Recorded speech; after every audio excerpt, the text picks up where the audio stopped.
There are a number of factors that have prompted companies to move to emerging markets around the world, including the rise of new communication technologies. I mentioned before in class that my wife and I have done some development work in Uganda, East Africa. And the Ugandans have been able to take advantage of modern technologies. In fact, the country did not have to invest in all of the infrastructure associated with telephone lines, that is landlines, because before they had built that infrastructure, in fact, digital technology allowed the creation of wireless networks. So they don't have the poles and the lines running across the countryside like many advanced countries do, because in fact the technology leapfrogged the wireless technology leapfrogged that old technology, and so they went straight to digital technology as a result. Removal of trade barriers has allowed access to markets that heretofore were not accessible. Advanced forms of transportation and saturated local markets, that is the appeal of untouched markets in developing countries, has contributed to the emerging markets. There are several requirements for successful communicators in new markets. First of all, understanding different customs, lifestyles, and business practices. In Chapter 3, we talk about cross-cultural communication. Understanding those customs is important to avoiding mistakes and the frustrations that might come with simply not understanding the way business is done locally around the globe. Coping with challenges of multiple time zones, vast distances, and different languages. Practicing cultural awareness, flexibility, and patience. And developing new skills and attitudes. Flexibility is critical, and understanding the importance of effective communication will help us to be more patient sometimes and to go that second mile to learning another language, or at least being able to be patient and to understand that other people's customs are somewhat different. We also witness the shrinking of management layers or compression of management hierarchies because of technology.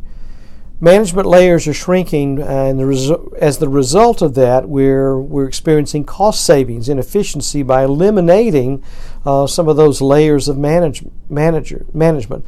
Also, fewer layers between managers and line workers mean more clear communication, or at least it should be, eliminating potential confusion in communicating through multiple layers. Shorter lines of communication, faster decision making, getting top management closer to the customers, for instance, is another advantage. And quicker response as a result of this. Faster communication, quicker response to market changes. We can see the growing population diversity that is expected over the next 20 to 30 years as we see changes decline in the U.S. in white non-Hispanics from 62% in 2015 to 45% of the U.S. population in 2055. And of course that's mirrored largely by growth in the Hispanic population and also a growth in Asian and Pacific Islanders, that portion of the population.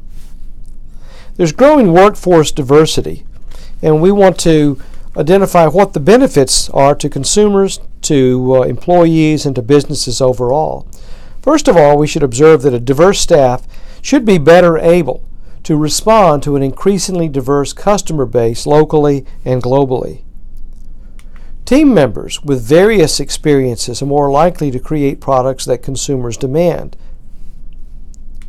And consumers want to deal with companies that respect and understand their values.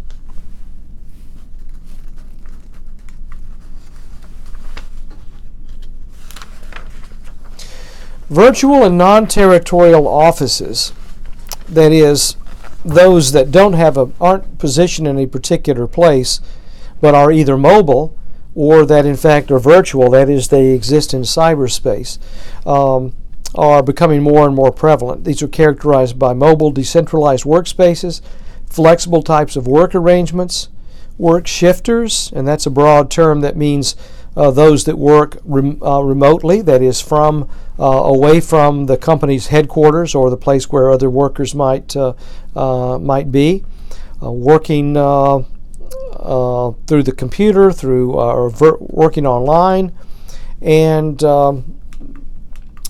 also a group called